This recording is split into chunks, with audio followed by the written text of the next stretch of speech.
Assalamualaikum warahmatullahi wabarakatuh. Teman cuan, apa kabar semuanya? Insya Allah hari ini dalam keadaan sehat ya semuanya. Alhamdulillah, hari ini dari NSC Aset kita ada obrolan seputar finansial. Nah, hari ini kita punya narasumber yang istimewa karena kita ada narasumber dari regulator, yaitu dari OJK Pasar Modal Syariah. Nah, apa namanya?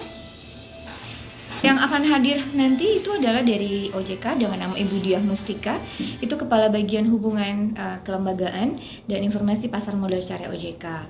Nah, sebelumnya sih sebelum kita ajak Ibu Diah bergabung, jadi kita tema hari ini tuh ngobrolin temanya pasar modal syariah itu di negara berpenduduk muslim yang terbesar dunia. Sampai hari ini kita meyakini Indonesia itu masih dengan mayoritas penduduk muslim terbesar di dunia ya. Nah, apa kaitannya dengan negara yang segitu banyak penduduk muslimnya dengan keuangan syariah yang ada sekarang? Nah, untuk itu mungkin kita sudah bisa ajak bergabung Ibu Diah.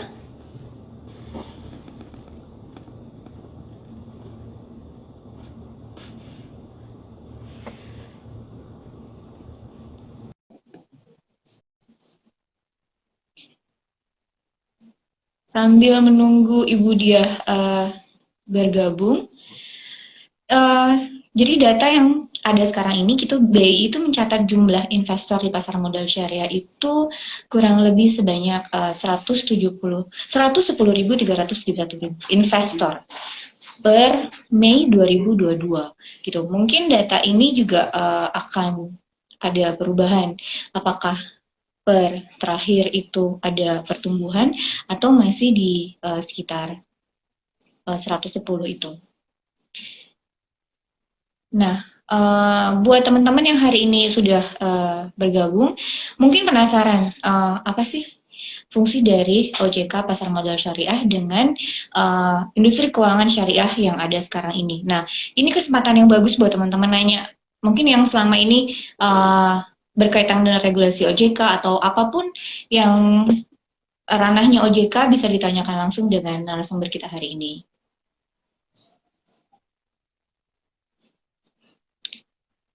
Pasar modal syariah sudah bergabung, Ibu Dia. Nah, teman-teman, sebenarnya semakin ke sini industri pasar modal syariah itu sudah makin beragam ya, udah juga makin mulai melek investasi tentang keuangan syariah. Jadi sebenarnya hari ini tuh bisa buat nambah ilmu untuk lebih dalam lagi. Assalamualaikum Ibu Dia.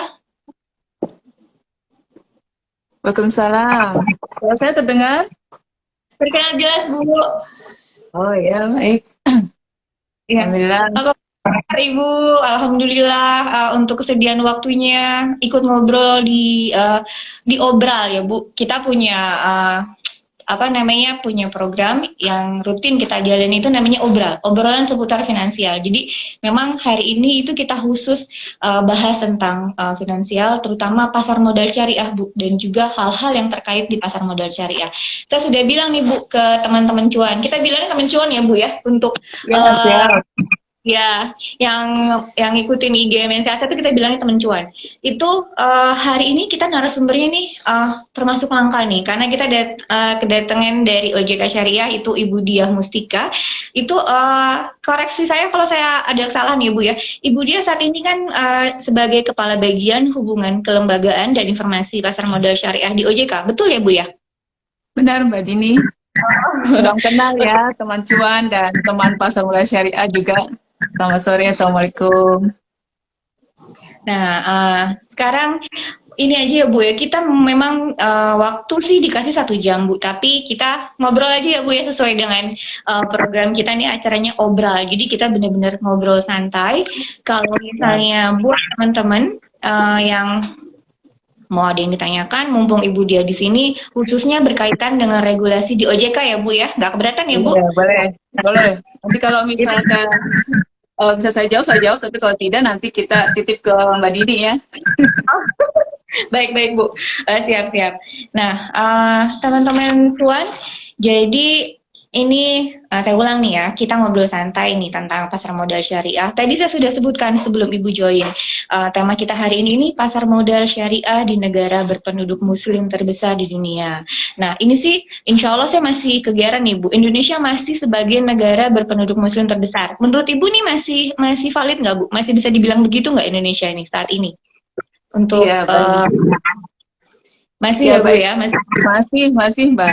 Dan memang kan berdasarkan data juga kita masih yang terbesar, kemudian milenialnya juga yang terbesar ya nanti di 5 tahun atau 10 yang datang ini makanya potensi banget nih. Nah nanti dalam ngobrol kita ini tentunya akan banyak nih ya interaksi ataupun hal-hal yang bisa kita diskusikan ya Mbak Dini. Oh iya, siap Bu. Kayaknya banyak teman-teman cuan yang udah nunggu ya Bu ya. Apa aja sih? Karena kan jujur sih Bu, apa namanya kita tuh kan nggak bisa mungkin kalau sekarang udah beda sih. Kita bisa dapat akses langsung ke OJK Pasar Modal Syariah. Karena dari Pasar Modal Syariah itu banyak buka akses yang seluas-luasnya ya Bu ya. Untuk edukasi, untuk apa namanya informasi-informasi terkait di Pasar Modal Syariah gitu.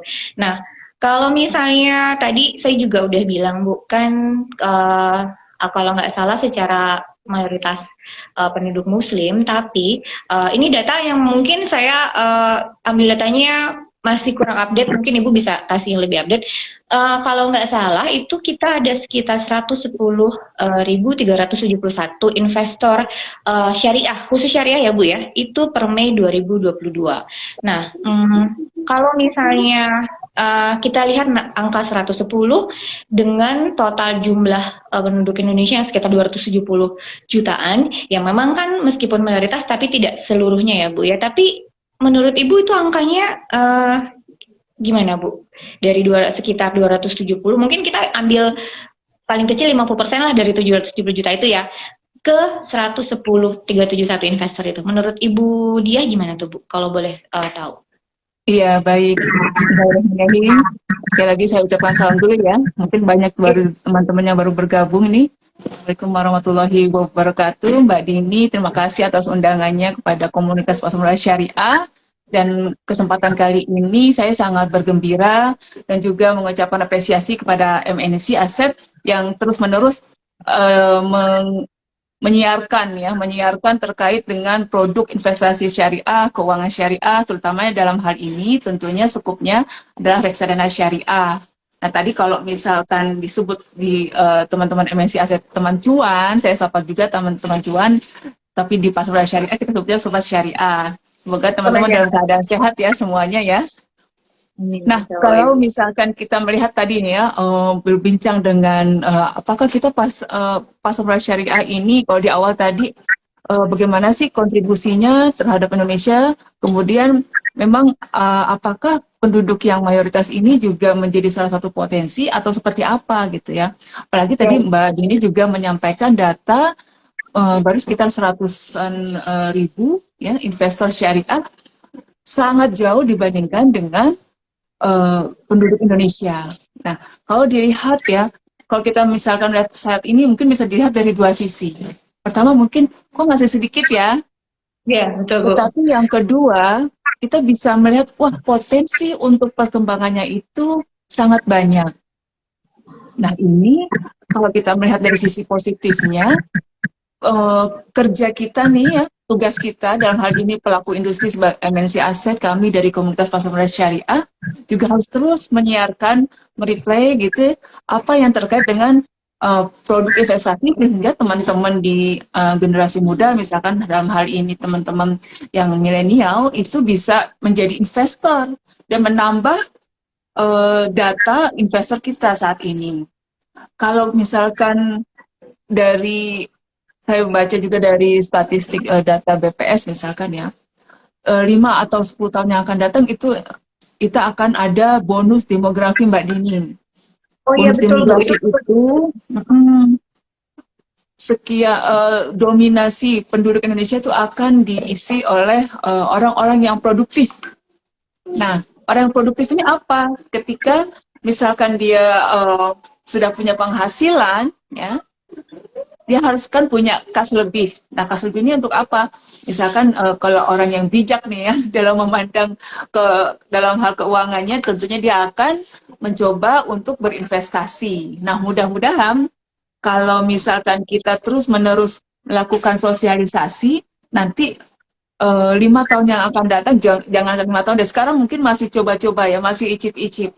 Nanti 5 tahun yang akan datang udah firm, udah lebih jago, sehingga cuannya juga lebih banyak, Mbak Dini. Seperti itu. Istilahnya sekarang masih penasaran ya Bu ya. Kan ada istilah gini Bu, tak kenal maka tak sayang gitu kan. Supaya sayang tuh kan harus kenal dulu ya Bu ya. Nah, jadi Iya, ya di kesempatan hari ini buat sobat syariah dan juga teman-teman cuan, ini adalah kesempatan untuk mengenal pasar modal syariah lebih dalam lagi dan juga hal-hal yang terkait di dalamnya ya Bu ya. Nah, eh, ini kan tadi Ibu sudah bicara kasih, maksudnya udah ada tadi sebut tentang reksadana syariah ya Bu ya. Nah, tapi yang masih beberapa ditanyakan tuh gini Bu, kenapa pertumbuhan investor syariah dengan investor konvensional itu kenapa sangat signifikan gitu loh Bu? Nah, karena mungkin ada beberapa yang stigma-stigma di masyarakat nih yang mungkin masih menghalangi untuk akhirnya mau coba masuk di produk syariah gitu. Apakah itu juga jadi salah satu yang challenge kita sebagai pelaku pasar ya Bu ya. Tapi kalau iya. dari kita yang pelaku pasar yang kalau dari saya pribadi mungkin yang memasarkan itu memang kita ketemu secara langsung dengan nasabahnya, agak-agak tahu gambarannya. Tapi kalau dari pihak Ibu Dia nih sebagai regulator ya Bu ya, sebenarnya ada concern nggak tuh Bu? Maksudnya gini, kita punya misi nih untuk majuin, ngembangin pasar modal syariah, investor syariah dan juga keuangan syariah produk-produknya gitu ya. Karena apa namanya gapnya masih agak banyak dengan konvensional gitu. Menurut Ibu gimana tuh Bu? Kalau misalnya boleh diinfo ke kita nih Bu? Iya, baik.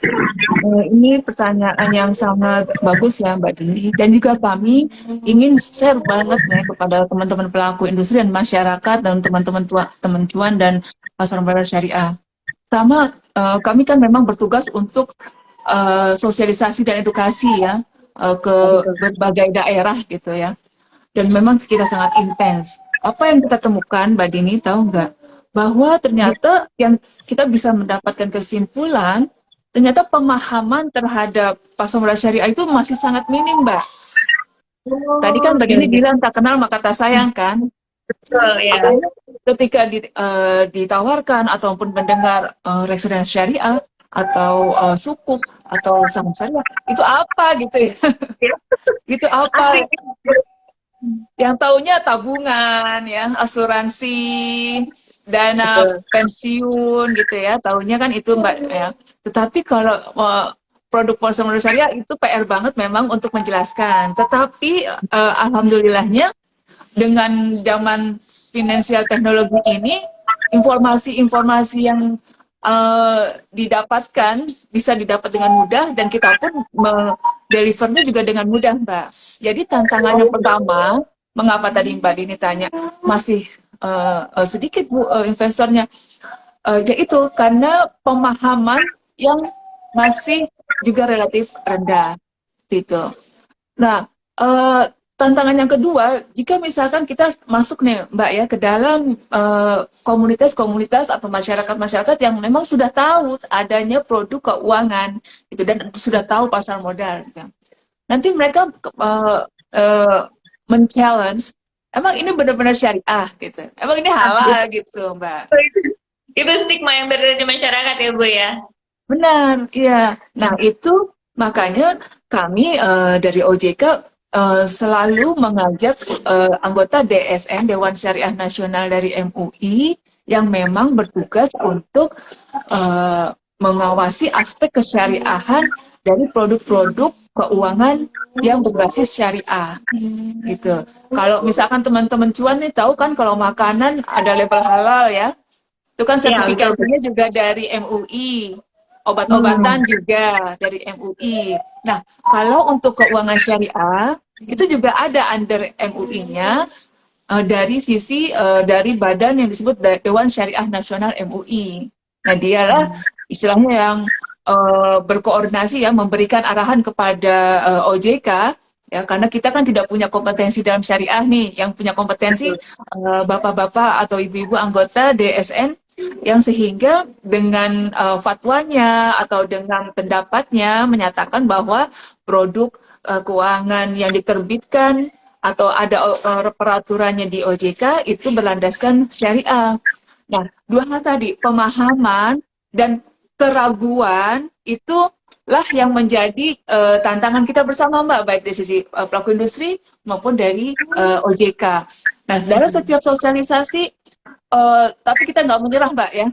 Kita Iya. nggak menyerah, Bismillah, gitu ya. Dan ini juga kita berkolaborasi kayak gini nih, ya, salah satu bentuk untuk mempercepat literasi dan edukasi, Mbak, gitu. Karena kan seperti Ibu bilang ya, dari awal saya kayaknya dengar Ibu udah selipin milenial nih. Memang karena yang sebenarnya tuh yang melek investasi sekarang tuh kayaknya saya juga takjub ya Bu ya. Milenial atau mungkin Gen Z ya Bu ya, generasi Z gitu. Bahkan mungkin nanti ke sana-sana bonus demografi 5 sampai 10 tahun kita nggak tahu lagi generasi apa lagi nih yang akan lebih canggih gitu ya. Memang mereka rasa curiosity-nya tuh tinggi gitu, rasa ingin tahunya tinggi dan keberanian untuk coba-cobanya juga lebih tinggi dibanding mungkin yang angkatan saya gitu yang apa namanya mau coba investasi itu masih kayaknya pertimbangannya banyak banget gitu. Tapi kalau untuk kaum milenial kan kayaknya sekarang itu apalagi Ibu juga bilang financial teknologi juga support banget, sosial media juga support banget.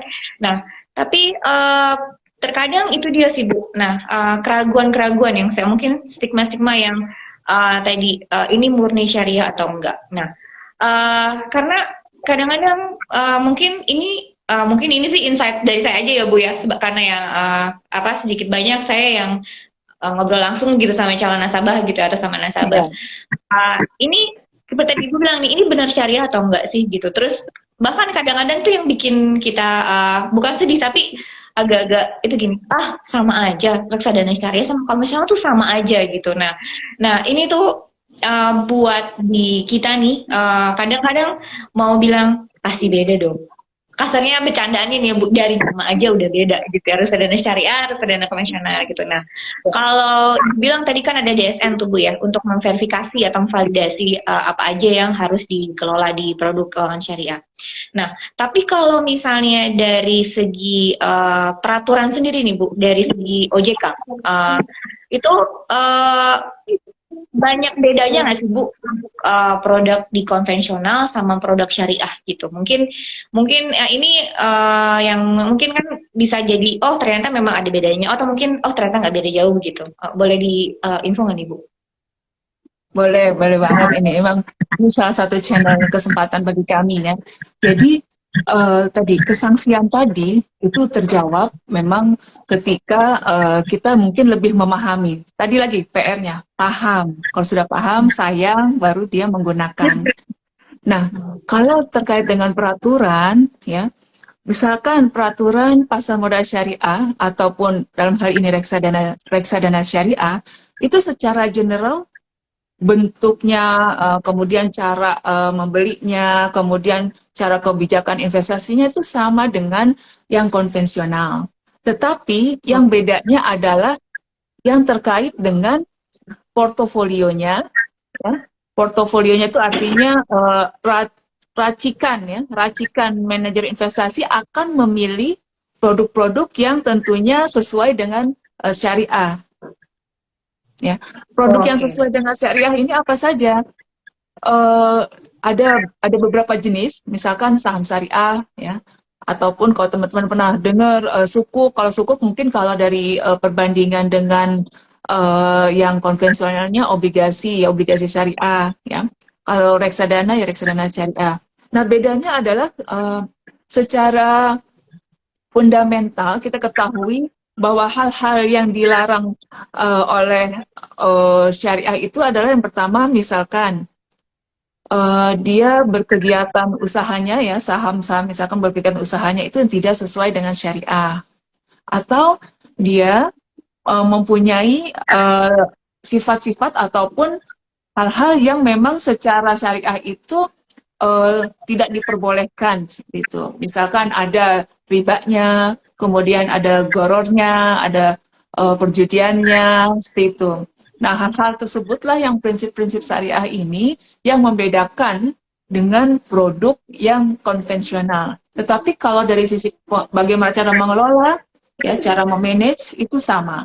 Cuman bendanya saja, bendanya yang menjadi racikan tadi di dalam suatu aset ataupun produk itu yang membedakan dari sisi aspek kesyariahannya tidak bertentangan dengan syariah dari sisi misalkan kegiatan bisnis dari saham misalkan ya, atau tidak mengandung transaksi-transaksi yang dilarang ya seperti saya bilang tadi misalkan ada eh, ribanya atau ada short selling-nya, ada maisir atau perjudiannya, gorornya, seperti itu Mbak. Jadi memang perbedaan-perbedaan itu dari sisi legal ataupun fikihnya, kalau kita sebut ya fikihnya, dari muamalah ataupun keuangan syariah ini Mbak.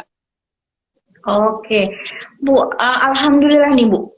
Ternyata mungkin makin udah mulai banyak yang pengen kenalan ya Bu ya kan tadi tak kenal maka tak sayang ya kita ya. Ada beberapa nih yang langsung tanya nih di kita punya hari ini ya. Salah satunya dari Ibu ada satu pertanyaan dari Ibu Frima. Bu, kalau misalnya produk reksadananya syariah, tapi bank kastediannya itu belum jadi syariah, itu bagaimana? Nah, itu pertanyaan yang bagus sekali nih. Terima kasih nih. Apa namanya, Betty? Maksudnya itu dia itu kan salah satu dari keraguan-keraguan ya, Bu ya. Betul, Berproses istilahnya gitu ya. Nah, betul. mungkin boleh bantu dijawab, Bu dia? Boleh, terima kasih ya Bu Prima. Ini juga mungkin pertanyaan dari teman cuan dan sobat syariah lainnya ya. Kalau produk reksadana syariah sudah ada, tetapi dia pakai bank kastedian. Bank kastedian itu yang mengadministrasikan produk ini, yang mencatat, kemudian dia akan melihat nanti istilahnya ada berapa, menghitung yang kalau reksadana syariah itu nilai aset bersihnya berapa, itu yang menghitung bank kastedian. Nah, kalau tidak ada bank kastedian yang ber eh, berbadan syariah, ya itu boleh atau tidak. Nah, sebenarnya kalau di produk kita ini ya yang sudah diatur, bank kastediannya itu mempunyai semacam, kalau dia bukan syariah ya itu boleh saja. Misalkan banknya Oh, bukan boleh. bank syariah, ya, Hmm. bukan bank umum syariah ataupun bank yang mempunyai unit usaha syariah. Tapi misalkan bank bank konven, tetapi untuk jasa kastediannya, sekali lagi jasa kastediannya, dia mempunyai ya, mempunyai pejabat yang mempunyai pengalaman terkait syariah atau dia mempunyai dewan pengawas syariah di banknya itu Oh, untuk skop jasa kastediannya ya, atau hmm. jasa kastediannya ini dia mempunyai semacam sudah di quote and quote disertifikasi oleh DSN MUI Mbak. Oh, jadi nggak sembarang bank konvensional bisa jadi bank kastedian di produk reksadana syariah gitu ya, Bu ya? Kurang lebih seperti Betul. itu ya. Atau ada Iya, term and conditionnya gitu ya. Karena kan iya, mungkin koreksi kalau saya salah, kan memang saat ini kan juga pertumbuhan bank syariah itu kan kebanyakan masih dalam unit usaha ya, Bu ya? Masih UUS iya. istilahnya gitu. Yang Heeh. spin off belum banyak. Jadi untuk Belum. pilihannya sedikit gitu. Jadi mungkin apa namanya kita juga masih sama-sama berproses untuk Betul. bisa dari hulu ke hilirnya syariah gitu istilahnya gitu Iya, ya Bu ya mungkin iya. tengahnya apa tapi jangan khawatir yang pasti kalau reksadana syariah itu pasti di manajer investasinya itu sudah pasti ada DPS kan Ibu ya istilahnya kalau Dewan dari pengawas DSN syariahnya. nah, Heeh. sebenarnya di manajer investasi itu kalau nggak salah DPS betul ya Bu ya Bagaimana? untuk di kalau misalnya secara keseluruhan kan itu Dewan Syariah Nasional DSN ya Bu ya Heeh. MUI. Nah tapi kalau untuk di apa untuk mengontrol diri masing-masing manajer investasi itu kan ada istilah DPS betul nggak Ibu? Ya, betul, Dewan betul. itu Heeh. istilahnya kan perpanjangan dari DSN istilahnya gitu ya Iya, untuk mengawasi setiap unit bisnis yang di manajer investasi maksudnya benar seperti itu banget ya Mbak Bu ya. Dini. Ya, benar banget. Jadi DPS atau Dewan Pengawas Syariah ini kepanjangan tangan dari DSN MUI yang melihat implementasi fatwa-fatwanya yang diterbitkan DSN sudah benar belum di suatu manajer investasi. Kalau secara peraturan, manajer investasi yang mengeluarkan produk reksadana syariah harus mempunyai Dewan Pengawas Syariah. Tetapi nanti bank kastediannya memang tadi belum ada atau belum banyak bank syariah yang menjadi bank kastedian nih. Doakan saja ya kan sekarang sudah ada merger bank syariah yang terbesarnya. Betul. Mudah-mudahan bisa menjadi memenuhi. Tetapi yang enggak bank syariah pun bisa. Asal tadi dia mempunyai penanggung jawab yang punya pengetahuan dan pengalaman di syariah. Untuk apa? Supaya dia tahu. Ketika misalkan nanti kan di bank suka ada ini ya, misalkan ada deposit yang berbunga, nah itu dibersihkan. Oh, Kalau orang yang nggak tahu kan nggak bakal kalau nggak tahu syariat kan nggak bakal dibersihkan. Makanya harus punya pejabat penanggung jawab yang istilahnya mempunyai kompetensi syariah atau ada DPS-nya syukur-syukur atau memang sudah mendapatkan semacam apa ya arahan dari DSN MUI seperti itu Mbak. oh, baik Bu. Nih, oh ya teman-teman sobat syariah, sama teman-teman cuan, sekali lagi kalau misal ada pertanyaan itu juga bisa ditulis di Dropbox question ya. Jadi mumpung ada Ibu Diah Mustika nih yang mungkin yang kira-kira ada pertanyaan yang selama ini agak ganggu gitu, tapi bingung mau nanya ke siapa. Kebetulan ada Ibu Diah bisa ditanya di Dropbox question. Nah, Bu, kita ada pertanyaan lagi nih Bu. Dari mohon maaf kalau saya salah sebut ya, Cat underscore Gunawan. eh apa mungkin ada juga ada beberapa mungkin saya yang lebih lebih related ya Bu ya. Saya Iya, pilih iya. ya, mohon maaf ya. Ada dari Feral 23. Assalamualaikum warahmatullahi wabarakatuh. Waalaikumsalam. Salah satu yang menjadi challenge dalam mempromosikan produk pasar modal syariah itu apa aja? Nah, Bu boleh dibantu jawab Bu. Jadi ada yang tanya nih, mungkin Mas kali ya. Ini yang menjadi challenge dalam promosiin produk syariah itu di pasar modal syariah itu apa aja challenge-nya? Boleh Bu dibantu jawab, Bu Budia? Iya. Tadi yang pertama adalah yang sudah dijelaskan di awal, tantangannya apa nih dalam kita mensosialisasikan itu tadi. Pertama, pemahaman terhadap pasar modal itu sendiri. Ya, karena teman-teman atau masyarakat lebih familiar dengan perbankan, ya, asuransi, dana pensiun, sedangkan mungkin masih jarang-jarang mendengar saham, reksadana, dan sukuk. Pemahamannya pertama yang seperti itu. Yang kedua adalah eh, terkait mungkin ini ya, kalau di syariah itu kan memang kita mempunyai kalau disebut akad perjanjian gitu ya, kemudian skema-skema yang memang dibentuk sedemikian rupa agar produk ini bisa menjadi berkesesuaian atau tidak bertentangan dengan syariah. Nah, pemahaman inilah ya, terhadap akad dan terhadap skema ataupun terhadap hal-hal yang istilahnya bertentangan ini menjadi apa ya yang harus perlu dimengerti terlebih dahulu gitu bahwa inilah yang membedakan dengan produk konvensional karena kalau nggak tahu perbedaannya nanti dibilang ya sama aja dengan produk konven seperti itu. Padahal Nah, the nggak ada beauty-nya bedanya. itu memahaminya itu, ya. The beauty Hmm. dari keuangan syariah itu adalah memahami akad-akad itu. Semakin kita paham, ya, uh, semakin kita apa namanya lega gitu untuk membelinya, ya. Terkikislah keraguannya. Tetapi kalau misalkan itu kan bagi teman-teman yang memang curious ya untuk mendalami lebih lanjut. Makanya tadi tantangannya apa Bu? Itu tantangannya ini halal apa enggak gitu ya. Terus dia baru dengar reksadana apa gitu ya, apa gitu ya, produk apa. Nah, tetapi bagi misalkan teman-teman yang sudah punya kepercayaan tinggi, ya kita tahu dong kan kalau DSN MUI itu emang lembaga yang mengeluarkan fatwa kan ke DSN MUI, ya sudah kita seperti kita menaruh, misalkan kita mempunyai preferensi syariah Mbak, nggak mau Iya. beli kecuali syariah, kan kita pasti nabung di bank syariah gitu ya, di asuransinya asuransi syariah gitu ya. Nah beli produk investasinya juga syariah, yang memang kalau di OJK ini selalu berlandasan terhadap fatwa-fatwa DSN MUI. Nah, disitulah Hmm. mungkin bisa meningkatkan kepercayaan masyarakat gitu. Tetapi jangan khawatir, misalkan ini produk hanya dibeli orang Muslim saja ya? Enggak. Jadi kita bersifat Itu Bu, itu. tidak eksklusif ya, Ah, ya, ya. inklusif. Bahkan kalau misalkan boleh cerita nih ya, sukuk, kalau sukuk itu kan semacam obligasi ya, obligasi, tetapi obligasinya ini quote and quote seperti obligasi syariah gitu ya. Yang menggunakan atau memanfaatkan sukuk di pasar modal itu perusahaan-perusahaan yang mungkin secara kita lihat ini bukan perusahaan yang berlegal landaskan syariah, tetapi memanfaatkan sukuk karena dia memang bukan butuh apa ya, tapi sukuk ini memenuhi kebutuhan pendanaan dia misalkan gitu. Nah nanti teman-teman misalkan juga yang karena ini bersifat inklusif, lah ini memang sesuai nih dengan kebutuhan saya nih produk ini ya.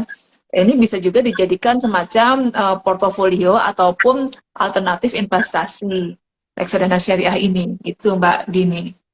Oh, jadi saya underline ya Bu ya. Jadi produk reksadana syariah atau produk keuangan syariah lain itu tidak eksklusif hanya untuk Muslim atau maksudnya investor syariah yang benar-benar syariah secara apa namanya identitas agama maksudnya gitu ya Bu ya. Jadi ini Betul, memang betul. terbuka untuk semua jenis apa namanya identitas agama untuk semua investor lah istilahnya gitu. Jadi Ya, lebih dan kalau misalnya boleh saya tanya nih Bu ya, kan kalau istilah kita karena kita dari tadi bilangnya istilah tak kenal maka tak sayang. Jadi kayak istilah lagi proses PDKT nih Bu.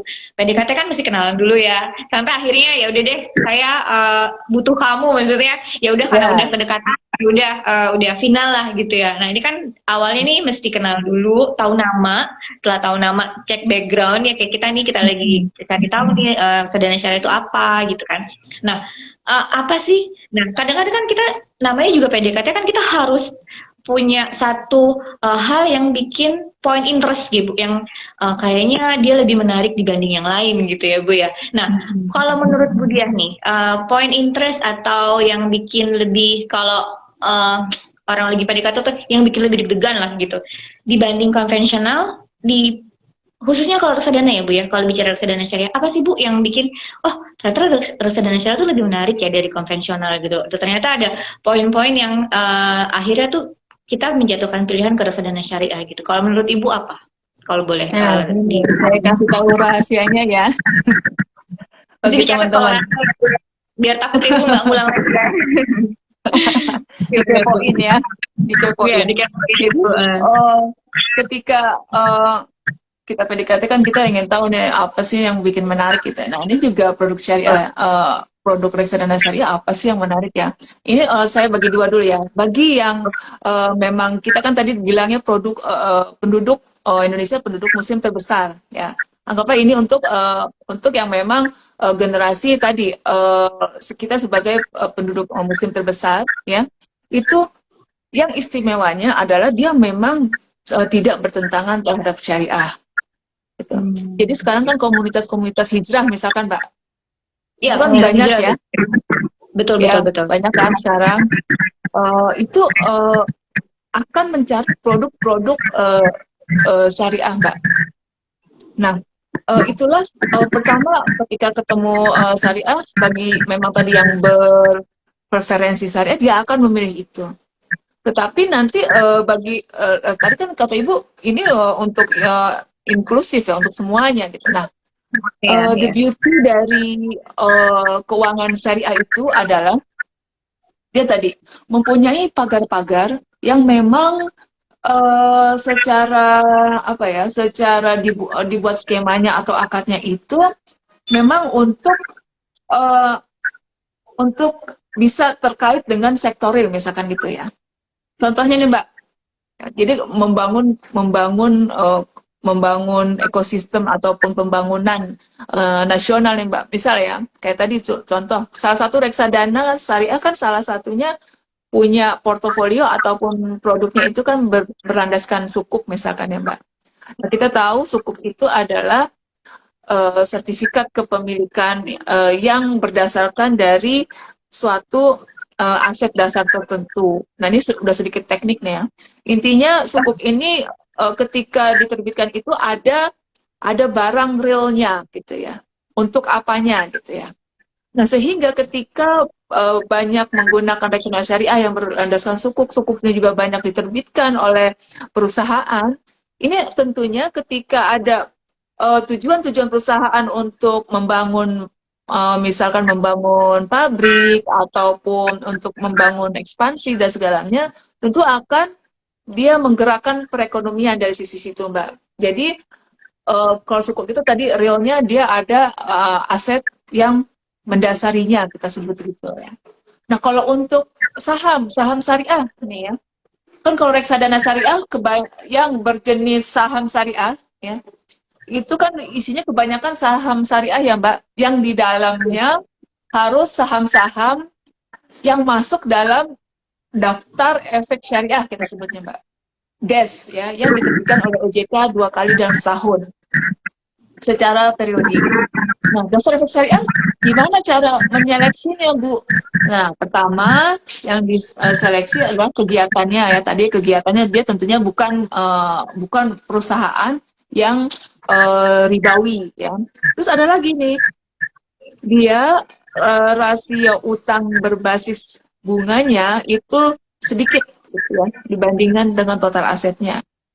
Nah, kalau dari mungkin bagi yang belajar akuntansi ataupun yang belajar ekonomi, kalau dia misalkan uh, utangnya lebih sedikit ya, tentunya dia akan bisa lebih apa ya dari sisi manajemen keuangannya itu bisa lebih bagus gitu. Nah, kalau dia lebih berat di utang gitu ya, apalagi utang berbunga, tentunya dia akan berat juga dalam menjalankan perusahaannya. Nah, eh, itulah mungkin kalau kita tahu bahwa prinsip-prinsip syariah yang diterapkan pada produk syariah ini tentunya adalah eh, disesuaikan dengan tadi fikih ya fikih Islam yang memang dia untuk kalau kita sebut rahmatan lil alamin untuk kebaikan semesta alam gitu lah. Oh Gitu. iya, Jadi iya. kalau misalkan kayak green ya, green sekarang sustainable finance itu kan juga lagi happening ya Mbak. Betul, Bu. Secara konsep green ini sebenarnya sudah syariah gitu ya, karena dia tidak boleh melakukan sembarangan terhadap alam ya, terhadap diri sendiri nggak boleh, terhadap alam nggak Iya. boleh gitu ya. Ini kayak gitu. Aja kita tidak boleh menzalimi diri sendiri atau bahkan makhluk lain gitu istilahnya gitu ya Bu Mm-mm, ya. mm-mm, mm-mm. Itu Mbak. Jadi the beauty-nya di situ. Itu lagi. Jadi kalau secara investasi ya Mbak, tanpa melihat ini konvensional, orang pasti pilihnya mana returnnya tertinggi gitu ya. Itu Tapi udah tipikal investor lah ya Bu ya. typical investor ya, Iya, cari ya. target return, target investasi yang tinggi lah pasti yang untungin gitu ya Bu ya. Tetapi boleh saya garis bawahi ya, jangan terstigma. Apakah kalau produk syariah itu berarti anti anti apa ya? Anti gagal ya, anti default ya? Enggak juga. Karena ini produk yang secara substansinya adalah investasi. Kalau investasi itu pasti dua nih, bisa return atau bisa untung, bisa rugi, gitu ya. Ya, Kalau menjanjikan produk syariah pasti untung, wah itu namanya investasi bodong, bukan investasi syariah ya. Jadi pernah juga nih Mbak pertanyaan, Bu, kalau investasi syariah itu pasti lebih menang ya daripada konvensional. Enggak juga, ini harus digarisbawahi. Tinggal nanti manajer investasinya pandai memilih portofolio yang memang sudah dikategorikan sebagai syariah. Tetapi tadi dari sisi apa ya substansinya bahwa dia tadi produk-produknya ada ketentuan tertentu dari sisi fikih, nah itu menjadi nilai tambah. Jadi kalau kita bilang kalau tagline-nya pasar modal syariah kan investasi yang berkah dan amanah gitu. Bu, kata-kata amanah itu agak berat, Bu. Karena kalau amanah itu berarti kan bisa dipercaya ya, istilahnya. Insya Allah kalau nggak salah begitu ya, Bu ya. Tapi jadi gini, berarti kalau misalnya boleh dini summary nih, Bu ya, dari apa? Kayaknya Ibu tuh punya Biasanya the beauty gitu ya, the beauty of reksadana syariah, point interestnya reksadana syariah. Jadi satu itu reksadana syariah itu ada pagar-pagar, istilahnya ada filternya ya Bu ya. Mungkin kalau saya boleh tambahin, jadi kayak misalnya DPS itu jadi salah satu filter, karena kan dia yang mengawasi dari portofolio di produk syariah ya, baik itu reksadana ataupun saham istilahnya gitu ya. Karena kan apa namanya, tidak boleh keluar dari apa yang ada di daftar efek syariah, baik itu obligasi ataupun misalnya saham. Itu satu ya Bu ya. Nah, berarti dari segi manajemen resiko itu berarti lebih diminimalisir, betul nggak Bu? Karena Iya. filter tadi, karena kan kalau di konvensional mereka tidak ada DPS ya Bu ya. Jadi ini istilahnya kalau misalnya satu tim nih dia yang supervisinya itu ada dua gitu, supaya timnya itu solid gitu kan, dibanding Betul. satu yang supervisinya ada dua nih yang supervisi istilahnya gitu ya. Jadi itu poin plusnya ya. Jadi temen cuan sobat syariah itu satu tuh, yang di syariah tuh kita punya filternya lebih banyak, lebih double. Nah yang kedua tadi berkait dengan aset utang dan rasio utang dan aset. Mungkin jadi kalau secara simpelnya mungkin saya bisa bantu summary gitu ya Bu ya, kalau boleh izin nih. Secara fundamental untuk emiten syariah itu berarti lebih sehat ya Bu ya, karena secara rasionya itu asetnya harus lebih tinggi daripada utang, betul nggak Bu? Berarti Betul. Iya, misalnya betul ya, banget. pemilihan emitennya berarti lebih sehat ya dibandingkan Ya, pemilihan emiten di konvensional cenderung ya. lebih sehat ya. Betul. Itu kan itu dua itu lebih ke apa ya? Bukan duniawi sih, maksudnya itu lebih ke umum. Nah, kita namanya juga ngomongin reksadana syariah. Berarti kan harus berkaitan dengan sesuatu yang berkaitan dengan fikih gitu ya. Nah, mungkin di fikihnya itu adalah tadi yang Ibu sebutin, dan saya juga mungkin coba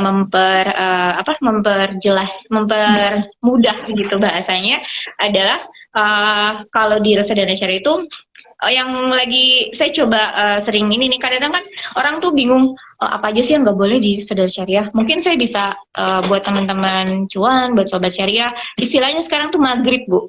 Maghrib tuh maisir, goror, sama Oh, riba oh. gitu. Jadi Betul, tiga hal betul. yang tidak boleh ada di produk syariah itu ya maghrib Iya. nih. Jadi Heeh. kalau kata-kata maghrib mungkin bisa langsung ingat produk syariah tidak boleh ada maisir, goror, dan riba. Salah satunya adalah mungkin tidak adanya unsur ketidakjelasan dalam portofolio. Kurang lebih begitu, betul ya Bu ya?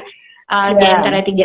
Jadi ini sebenarnya sih ini menarik banget loh buat di ini ya. Jadi gimana nih temen cuan, sobat syariah, udah kita udah hampir 1 jam nih PDKT-nya ya. Kita lagi PDKT nih Bu, maksudnya Iya. biar orang-orang kenal, ujungnya Iya. mudah-mudahan tertarik, mudah-mudahan pengen tahu. Kalau PDKT tuh tadinya lihat, terus kepo pengen tahu nomor teleponnya gitu kan Iya. ya. Nah mungkin temen cuan, sobat syarif sekarang udah mau kepo nih, kepo Satu kayaknya udah lagi mulai boleh Mbak boring aku nih. tambahin Mbak.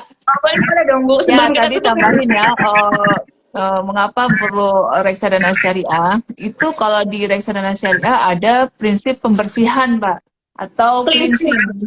Iya, Kalau kita, kalau muslim kan ada zakat ya untuk membersihkan harta gitu ya. Nah, betul. reksadana Penting tuh. syariah juga nih ada prinsip pembersihan. Pembersihan dari apa?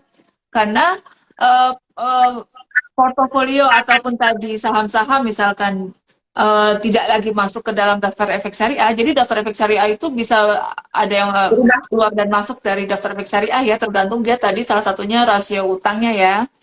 Nah, Betul. ketika misalkan dia keluar itu harus dikeluarkan, Mbak. Jadi kita nggak usah ragu, "Loh, keluar nih sahamnya, reksadana syariah gue gimana nih gitu ya. Nah, itu nggak usah ragu karena itu udah dijagain sama manajer investasi dan tentunya oleh Dewan Pengawas Syariah. Dibersihkan. Dia harus dijual dalam waktu 10 hari. Gitu. Kalau nanti Oke, ya. misalkan nggak sempat gitu ya, misalkan wah harga jualnya ini bisa dijual tetapi nanti harus disumbangkan ya ke tadi ya selisihnya itu bisa disumbangkan ke dana-dana yang memang bisa menjadi apa ya sasaran atau target dari hasil pembersihan tadi. Tidak semua sih, itu nanti yang menentukan juga Dewan Pengawas Syariah dana yang tadi cleansingnya ini gitu, kalau tidak dimasukkan ke dalam aset kekayaan kita, kalau dia di luar waktu rentang waktu itu gitu Mbak. Jadi Ya. salah satu beauty-nya ada pembersihan gitu ya. Kalau sesuatu yang dibersih-bersihkan kan bagus ya Mbak ya. Sehat ya Bu, insya Allah Sehat kalau ya. sering bepergian ya. Nah, jadi saya boleh garis bawahi ya Bu ya. Berarti dana cleansing itu kan tidak masuk ke dalam NAB kalau misalnya atau masuk ke operasional dari manajer investasi gitu kan. Itu di luar dan itu harus dikeluarkan, betul ya Bu ya. Iya. Dan mungkin contohnya bisa dalam bentuk CSR gitu ya Bu ya, Corporate Social Responsibility istilahnya gitu ya, yang Oh, apa namanya yang disalurkan atau bagaimana Bu? baik, baik. Jadi kan kalau misalkan dalam waktu yang telah ditetapkan oleh peraturan ya, itu bisa kalau ada selisih keuntungannya masuk ke dalam aset kekayaan kita. Tetapi kan ketika kita menjual mungkin ada kesulitan nih manajer investasi ya. Ini dapat harganya kan pasti milih-milih nih ya, waktunya timingnya mungkin nggak pas. Ketika misalkan di luar waktu tertentu, ketika ada keuntungan itu harus dimasukkan ke dalam dana yang nanti disalurkan ke misalkan pembangunan jembatan gitu ya, buat dana apa ya, yang lain-lain lah ya, pembangunan misalkan sekolah yang umum gitu ya. Tetapi bukan masuk CSR-nya manajer investasi, itu nggak boleh ya, Oke. karena itu Ini bukan harus investasi ya? harus lebih objektif lah gitu ya, bukan untuk kepentingan manajer investasi, tetapi disalurkan memang yang tidak ada kaitannya dengan manajer investasi, itu dijagainya oleh DPS seperti itu. Jadi nggak apa-apa lah ya, kan yang penting oh nanti itu kan juga jadi amal gitu ya, jadi amal. Tapi tidak masuk ke dalam perusahaan manajer investasi tentunya. Nanti DPS ngeliatin nih disalurkan kemana yang baiknya sesuai dengan fatwa. Ada fatwanya juga tuh dana-dana yang hasil cleansing itu kemana Mbak. Oh baik, Bu, Masya Allah ini tanpa terasa kayaknya seru nih Bu PDKT kita ya. Apa namanya? Oh ya teman-teman, jangan saya sebelum terakhir nih, karena ngobrol sama Bu Dia ini seru banget ya. Jadi eh, jangan lupa buat follow IG kita nih, IG Pasar Modal, IG Pasar Modal Syariah dan juga IG MNC Aset. Karena kedepannya kita akan lebih banyak bahas tentang pasar modal syariah atau mungkin banyak lagi hal-hal lain yang berkaitan dengan pasar modal gitu. Intinya pokoknya nambah ilmu itu nggak pernah rugi ya Bu. Oh ya Bu, ada satu pertanyaan terakhir nih, saking serunya saya sampai lupa omongin.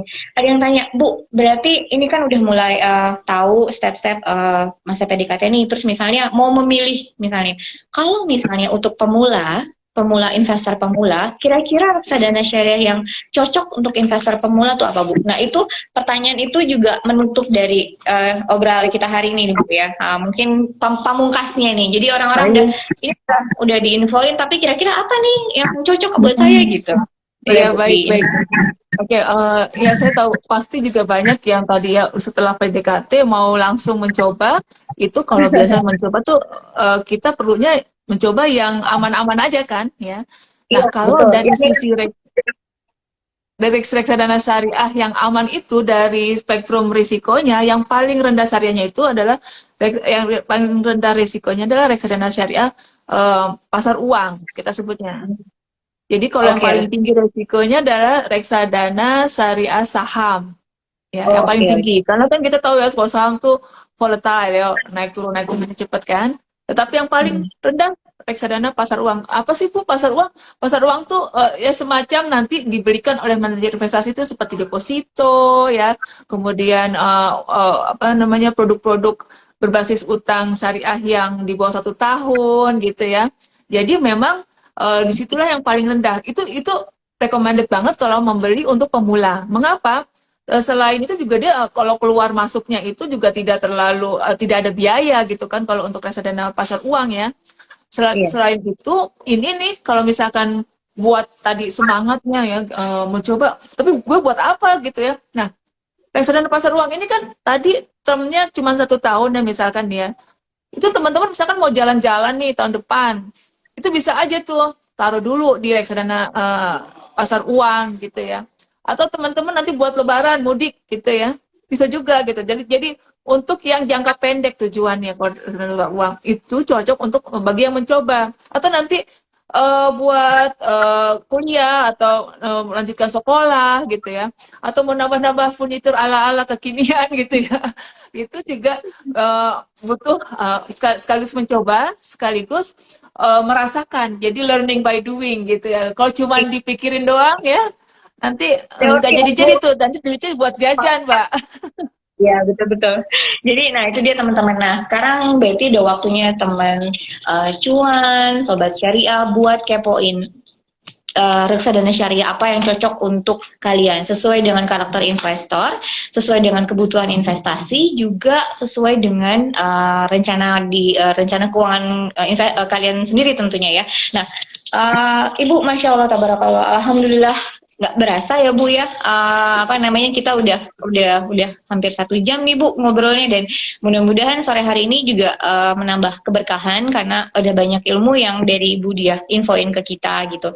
Dan sekali lagi, KMS Asset Management itu berterima kasih kepada OJK Pasar Modal Syariah yang udah mau apa namanya, bantu kita juga kasih edukasi gitu untuk pasar modal, khususnya di pasar modal syariah. Dan semoga kedepannya ini bukan kerjasama terakhir ya Bu, kedepannya akan ada lagi. Jadi saya juga balik lagi terakhir sebelum closing ngingetin teman Puan, Sobat Syariah untuk follow IG-nya MNC Asset dan juga follow IG Pasar Modal Syariah. Nah, sekali lagi saya mengucapkan terima kasih buat semuanya yang udah ikutan join hari ini. Mudah-mudahan lebih melek investasi, PDKT-nya udah bisa mulai kepoin reksadana syariah mana aja, manajer investasi mana aja yang punya produk syariah yang mungkin bisa jadi pilihan investasi.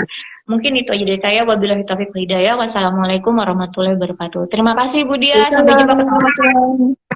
Sukses terus ya, Assalamualaikum. MNC Aset, dan Mbak Dini juga sehat selalu. Aku Teman-teman juga sehat. teman-teman Jangan juga lupa kita sehat. ada acara event-event terkait dengan pasar modal syariah. Siap, siap. Pokoknya tinggal dihubungin aja ya. DM juga kalau boleh kalau mau pertanyaan. Makasih, mohon undur. Ini. Ya, makasih Bu. Terima kasih semuanya. Selamat sore. Go.